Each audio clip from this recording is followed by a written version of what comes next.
I'm from Afghanistan. I have applied for a passport because my passport is about to expire and my original document was here because of the passport. I just come to collect them because we don't know what's happening next.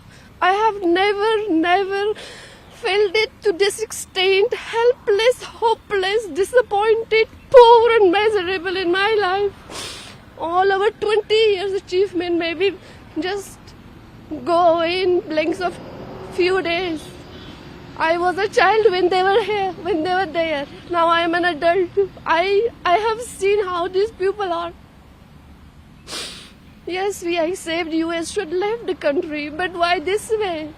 At least they should come a little bit, given some time.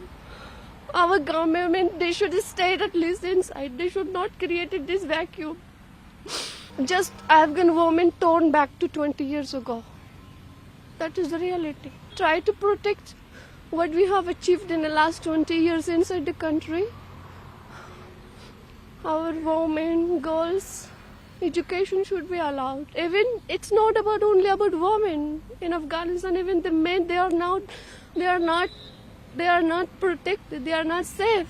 I talked with my friend who is an adult man. He was crying and saying, I have worked so hard to achieve something in my life, and I did, but I just lost in blink of few days. Now he is just staying in 4x3 room because he was a military person, and now he is just inside the room. We can't express the feeling we have, the pain we are going through. It's not about only my relatives or my friends, it's about my country. It's about 30 million of my people. This thing should not happen to us. We don't deserve. We were so desperately, we were after to find a peaceful life, and people were seeking that. But we don't deserve this situation. Now it is happening like a movie scene inside the country. You saw what happened? Oh my God, I'm not able to sleep from 2 days. I can't sleep. There is something is stuck here.